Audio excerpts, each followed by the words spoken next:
ఈరోజు నేను ముఖ్యంగా 2 నిమిషాలు 3 ముచ్చట్లే చెప్తా. నాకు 2 పాపలు, ఒక బాబు. మా పెద్ద పాపని గౌరవ పెళ్లికాడు గుట్ట దగ్గర ఇచ్చిన.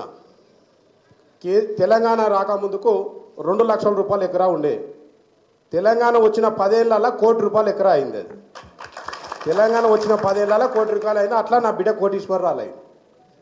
కేసీఆర్ గారు ఎప్పుడు గుట్టకు పోయినా, గుట్ట అభివృద్ధి కాంక్షించి గుట్టకు పోతే ఒక్కసారి విజిటింగ్ చేస్తే 1 ఎకరా 5 లక్షలు పెరిగింది. ఇది గొప్ప విషయం. 1 ఎకరా 5 లక్షలు, అట్లా ₹1 కోటి ఎకరా అయింది. ఇప్పుడు అష్టదరిద్రుడు అధిపతి అయినాక ఒక్కసారి విజిటింగ్ పోతే 30 లక్షలు దిగి 70 లక్షలకు వచ్చింది. అంటే అదొక్క ముచ్చట. రెండోది, నా చిన్న కూతుర్ని ఒక గవర్నమెంట్ అధికారికి ఇచ్చిన. అప్పట్లో ఆయనకు ఒక 30,000 జీతం ఉంటే 60,000 జీతం అయింది 10 ఏళ్ళ. అది రెండో ముచ్చట. మూడో ముచ్చట, 40 ఏళ్ళ నుంచి సివిల్ సప్లై కార్మికునిగా మా నాయన చేసిండు, అందులో నేను చేసిన. తెలుగుదేశం ప్రభుత్వం, కాంగ్రెస్ ప్రభుత్వం, అన్ని ప్రభుత్వాలు వచ్చిన 40 ఏళ్ళ పాలనల 76లో కార్పొరేషన్ ఏర్పడితే 2014 దాకా కింటాలకు లోడింగ్ అన్లోడింగ్ ₹8 ఉండే.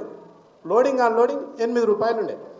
కేసీఆర్ గారు ముఖ్యమంత్రి అయిన వెంటనే 1 నెలల జూన్ 2 తారీఖు నాడు తెలంగాణ ఆవిర్భావం మన సార్ ముఖ్యమంత్రి అయితే 21వ తారీఖు 23వ తారీఖు మా కార్మికులను పిలిపించి దాదాపు 50% మేర ₹8 ఉన్న అమాలి రేట్ని ₹12 పెంచిన ఘనత ఈ ప్రభుత్వం. దానితో అంటే నాకు అప్పుడు 10,000 జీతం వచ్చేది ఉంటే ఏకంగా తెలంగాణ వచ్చిన శుభ సందర్భంగా నాకు 5,000 జీతం పెరిగింది. అట్లా ఒక్కసారి కాదు, తెలంగాణ ప్రభుత్వం ఉన్నన్ని రోజులు ప్రతి 2 సంవత్సరాలకు ఒకసారి ₹12 అయింది. అప్పుడు ఇమ్మీడియట్లీ మళ్ళీ 2 సంవత్సరాలు ఇంకొక ₹3 పెంచి ₹15 అయింది. మళ్ళీ 2 సంవత్సరాలు ₹3 పెంచి 18 అయింది.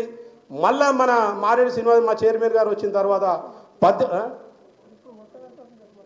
మొత్తం ₹22 అయింది. అదే చెప్తున్నా. అట్లా ఆ ₹22 నుంచి ₹26 అయింది.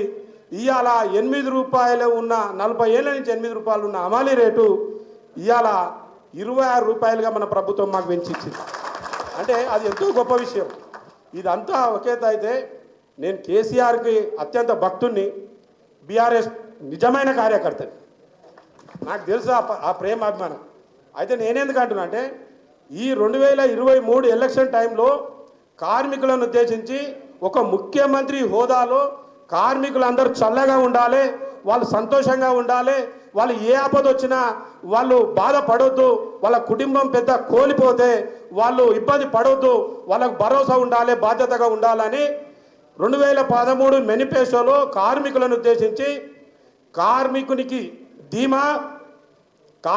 బీమా అది కేసీఆర్ ధీమా అని చెప్పి ఒక మహత్తరమైన కార్మికుల ప్రతి ఒక్క కార్మికుని అక్కరొచ్చే పని చేసి, ఎందుకంటున్నంటే ఒక కుటుంబం ఏ కార్మికుడు చనిపోయినా ఆ కార్మికుని కుటుంబానికి 5 లక్షలమే ప్రభుత్వం ఇన్సూరెన్స్ కట్టి ఇస్తా అని చెప్పి మేనిఫెస్టో పెట్టి ఆ యొక్క మంచి డిమాండ్ని మన ముఖ్యమంత్రిని తెచ్చుకోక అది కోల్పోయిన మన కార్మికుల్లోగా మనం మాత్రం ఈ సందర్భంగా చెప్తా ఉన్నా. కేసీఆర్ గారు ముఖ్యమంత్రి అయి ఉంటే, కేసీఆర్ గారు మన ముఖ్యమంత్రిగా చేసుకొని ఉండుంటే ఇవాళ అక్కడ కోటీశ్వరులు లక్షాధికారులు అట్లనే ఉండే, ఇక్కడ ఉన్న వాళ్ళు అందరూ మంచిగా ఉంటుండే, చనిపోయిన వాళ్ళు ఇబ్బంది కాకుండా వాళ్ళకు కూడా అన్ని రకాలుగా ఆపద ₹5 లక్షల వస్తుండే. ఇప్పుడు అది లేదు, ఇది లేదు, ఏది లేదు. నేను మొన్న దగ్గర పోతే రాంబాబు దగ్గర ఒక ముచ్చట చెప్పిన.